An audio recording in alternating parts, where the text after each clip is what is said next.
Assalamualaikum warahmatullahi wabarakatuh. Hai semuanya, kali ini kita akan membahas alur cerita film yang berjudul Roh Fasik. Film ini tayang pada tahun 2019. Seperti apa kisahnya? Ikuti terus alur cerita filmnya. Di awal cerita terlihat seorang ibu dan anaknya yang sedang sholat berjamaah. Ibunya bernama Zahra dan anaknya bernama Amira. Amira pergi dan tinggalkan ibunya sendiri. Tiba-tiba terjadi sesuatu yang mengerikan kepada Zahra. Ia ditusuk dan menyebabkan Zahra meninggal dunia. Suaminya yang bernama Akbar datang dan melihat Amira sudah tak bernyawa lagi. Keesokan harinya, pemakaman pun dilakukan dan dipimpin oleh seorang imam bernama Abdullah. 2 tahun kemudian, Akbar memutuskan untuk menikah dengan seorang perempuan yang bernama Renata. Tapi meskipun ia sudah menikah dengan Renata, Akbar belum bisa move on dari Zahra. Akbar kini jarang datang ke masjid untuk sholat berjamaah. Di pikirannya hanya tentang Zahra. Akbar masih belum menerima kepergian Zahra. Karena Imam Abdullah merasa heran mengapa Akbar tidak pernah lagi sholat berjamaah di masjid, Imam Abdullah pun menemui Hasan dan meminta kepada Hasan agar mendatangi rumahnya Akbar dan menanyakan apa yang sedang terjadi kepada Akbar. Hasan yang ternyata merupakan sahabatnya Akbar datang ke rumah dan menemui Akbar. Hasan menanyakan mengapa akhir-akhir ini Akbar tidak pernah lagi ke masjid. Akbar tidak mau menjawabnya. Ia hanya mengatakan kalau ia belum ikhlas kehilangan Amira dan belum berhasil menemukan siapa pelaku yang membunuh istrinya. Ia berjanji tidak akan memaafkan orang tersebut. Malam harinya, ketika sedang tidur, Renata tidak melihat ada Akbar di atas kasur. Saat Renata keluar dari kamar, ia melihat Akbar mengatakan kalau ingin sangat mengantuk dan tidur duluan. Dan Renata sangat terkejut mendapat pesan dari Akbar kalau Akbar keluar rumah dulu sebentar. Wajah Renata seketika pucat dan ketakutan karena barusan ia melihat Akbar. Tiba-tiba terlihat ada tangan panjang hitam yang menarik tubuh Renata. Keesokan harinya, Renata menceritakan tentang kejadian semalam, tapi Akbar tidak percaya dan menganggap kalau Renata telah berbohong. Di masjid, Hasan mengatakan kepada Imam Abdullah, Akbar tidak mau datang lagi ke masjid karena ditinggal oleh istrinya. Akbar kini berubah. Akbar bermimpi bertemu dengan istrinya di sebuah penggunungan. Zahra berpesan kepada suaminya agar mengikhlaskan kepergiannya. Zahra juga menyarankan agar menyerahkan ini semua kepada Allah. Setelah itu pasti Akbar akan tahu tentang semuanya. Siapa yang telah melakukan ini semua? Mimpi itu membuat Akbar sangat bersedih. Ia pergi ke kamar mandi untuk mencuci mukanya. Di cermin terlihat sesosok yang sangat menyeramkan. Dan tiba-tiba pintu terkunci dengan sendirinya. Saat pintu berhasil terbuka, Akbar mendengar suara jeritan Renata. Akbar langsung melihat Renata dan betapa terkejutnya Akbar melihat Renata yang sedang memeluk seseorang yang mirip dengannya. Namun ternyata itu adalah sesosok jin hitam yang sangat menyeramkan. Melihat kejadian tadi malam, Akbar langsung menemui Imam Abdullah dan menceritakan semuanya kepada Imam Abdullah. Imam mengatakan kepada Akbar agar bisa ikhlas dan jangan terlalu lama larut dalam kesedihan. Allah akan menguji sesuai dengan kemampuan hambanya. Namun Akbar tetap bersikeras kalau ia tidak bisa melupakan istrinya. Esoknya Hasan datang lagi ke rumah dan bertemu dengan Amira dan mengajari Amira mengaji. Hasan merasa kalau suasana di rumah itu sangatlah panas. Saat mereka mengaji, ada Renata yang memperhatikan mereka dari kaca dengan tatapan yang tajam. Malamnya Amira melihat ada seorang anak perempuan. Ia diajak ke gudang. Dan di gudang itu Amira melihat pisau yang dibaluti oleh robekan kertas. Tiba-tiba datanglah Renata yang ingin menyerang Amira. Namun itu semua hanyalah mimpi. Renata bertanya kepada Akbar, apa saran dari Imam Abdullah agar jin di rumahnya itu berhenti mengganggu mereka. Akbar mengatakan agar memperbanyak ibadah dan tadarus Al-Quran. Setelah itu Akbar meminta izin. Malam ini ia akan pergi keluar lagi. Renata ketakutan, tapi Akbar berjanji kalau ia keluar hanya sebentar saja. Malam pun tiba. Di kamar Amira sedang mengaji Al-Quran. Sementara itu sosok jin hitam itu mengganggu Renata kembali. Renata sangat ketakutan. Amira mendengar suara teriakan Renata dan melihat di dalam kamar Renata. Ternyata Renata sudah mengalami kesurupan. Amira langsung menelpon Hasan dan mengatakan kejadian di rumah. Sampai di rumah, Hasan menemui Amira dan langsung melihat di dalam kamar Renata. Dan benar saja kalau Renata sedang kesurupan. Hasan meminta kepada Amira untuk turun ke bawah dan menelpon ayahnya. Sementara Hasan meruqyah Renata dengan ayat-ayat suci Al-Quran. Hasan mengatakan agar jin itu jangan bersembunyi di balik kebaikan. Hasan terus membacakan ruqyahnya hingga akhirnya Renata pingsan. Tak lama kemudian Akbar datang dan melihat Hasan dan Renata. Akbar marah dan salah sangka kepada Hasan. Akbar mengira kalau Hasan memiliki hasrat kepada istrinya. Hasan tetap bersabar walaupun ia sudah difitnah oleh Akbar.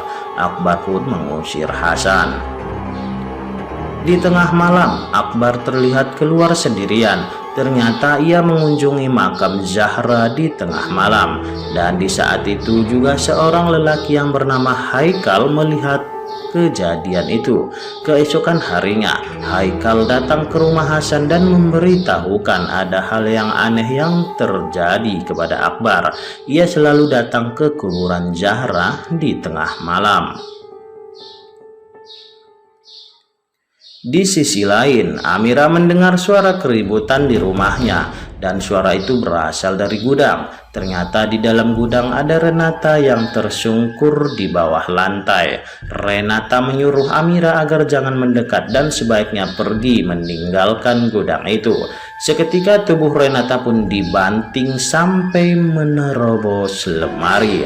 Amira mengatakan kepada ayahnya dan Akbar langsung melihat Renata dan membawa Renata ke kamarnya. Amira kemudian melihat ada pisau yang dibaluti kertas. Amira heran dan ingat kalau ini pernah ia temui di dalam mimpinya. Karena selalu diteror, Akbar kembali datang menemui Imam Abdullah dan menceritakan semuanya kepada Imam Abdullah. Imam menjawab, orang yang bisa melihat jin ada dua kemungkinan. Pertama, orang itu pendusta, dan yang kedua, orang itu bersekutu dengan jin. Setelah kejadian tadi malam, tubuh Renata menjadi sakit. Hasan dan Haikal datang ke rumah Akbar untuk menjenguk keadaan Renata. Renata terlihat terbaring di sebuah rumah. Karena hal ini bersangkutan dengan jin, maka Haikal membaca ayat-ayat Al-Quran. Ketika sedang dibaca, tubuh Renata bangun dari tidurnya. Kemudian ia langsung mencekik leher Haikal. Hasan pun langsung bertindak dengan membacakan ayat suci hingga Renata berhasil ditenangkan. Setelah kejadian itu, Hasan dan Haikal pamit pulang. Akbar berterima kasih dan meminta maaf kepada Hasan karena telah memfitnah Hasan waktu itu. Namun tidak lama kemudian terdengar suara bising di dalam rumah. Mereka semua melihat Renata sudah tergeletak di bawah lantai. Ternyata Renata kesurupan kembali. Hasan menyuruh jin itu agar keluar dari tubuh Renata, atau Hasan akan membakarnya dengan ayat suci Al-Quran atas izin Allah. Jin itu mengatakan tidak mau keluar dari tubuh Renata. Malam itu Haikal dan Hasan bersatu untuk membaca ayat ruqyah agar jin keluar dari tubuh Renata. Akhirnya Renata kembali tenang. Keesokan harinya, ketika Amira sedang mengaji surat Al-Kafirun, ternyata Renata yang sedang tertidur tiba-tiba terbangun. Ia pun meminta Amira agar berhenti mengaji. Namun saat Renata ingin menyerang Amira dengan pisau tajam, ia seketika berhenti dan langsung pingsan.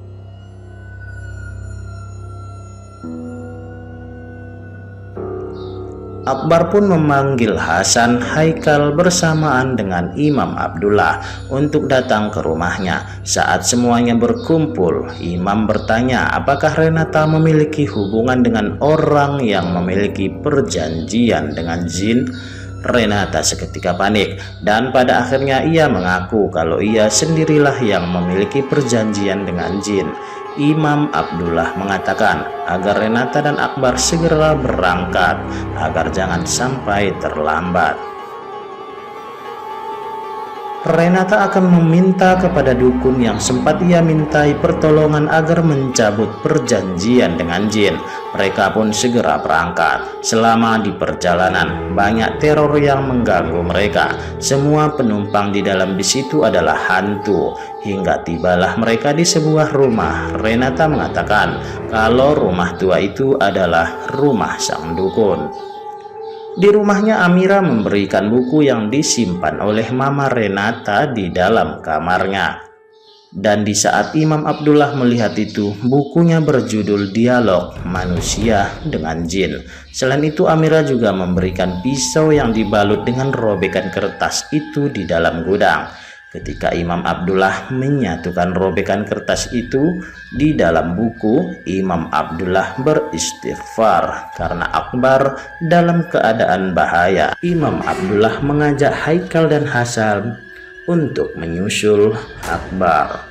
Di rumah tua itu, Renata melihat ada sebuah ranjang yang di atasnya ada tengkorak. Tiba-tiba saja tubuh Renata terjepit dua ranjang kayu itu. Renata berusaha menyelamatkan diri. Ia sangat ketakutan melihat tengkorak itu.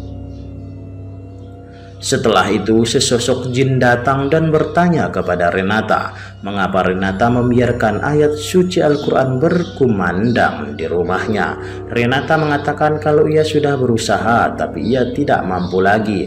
Akbar pun datang menghampiri Renata yang sekarat. Renata meminta maaf kepada Akbar dan menceritakan kalau orang yang telah membunuh istrinya adalah dirinya.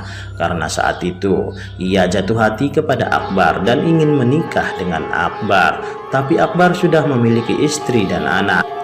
Renata pun menemui dukun agar ia bisa menikah dengan Akbar. Dukun itu mengatakan kalau itu bisa saja terjadi asalkan Renata mau melakukan perjanjian dengan jin. Jin itu meminta nyawa dari istrinya Akbar, yaitu Zahra. Selain itu, jin juga meminta agar ayat suci Al-Quran tidak dikumandangkan di rumahnya. Karena sudah sangat cinta kepada Akbar, Renata pun menyanggupi perjanjian itu. Ia juga mengatakan kalau ia siap menerima segala resikonya. Akbar yang mendengar cerita itu sangat terkejut dan tidak menyangka. Ia sangat kecewa kepada Renata. Dan ternyata orang yang selama ini ia cari-cari ada di hadapannya. Namun tidak lama kemudian Renata pun meninggal. Tidak lama kemudian jin itu pun akhirnya menyerang Akbar. Dan untunglah Imam, Hasan, dan Haikal sampai di rumah tersebut. Mereka menolong Akbar. Jin itu pun mulai menampakkan diri. Secara bersama-sama mereka semua membacakan ayat-ayat Al-Quran. Dengan izin Allah, sebuah keajaiban pun terjadi. Seketika muncul banyak api hingga api-api itu mengikat jin tersebut. Dan pada akhirnya jin tersebut pun musnah. Di akhir film, Akbar tersadar semua apa yang telah terjadi pada dirinya adalah takdir. Setiap manusia tidak bisa mengubah takdir yang telah ditetapkannya. Akbar pun memaafkan Renata dan berjanji akan kembali ke jalan yang benar. Dan itulah akhir dari film ini. Terima kasih sudah menonton video ini.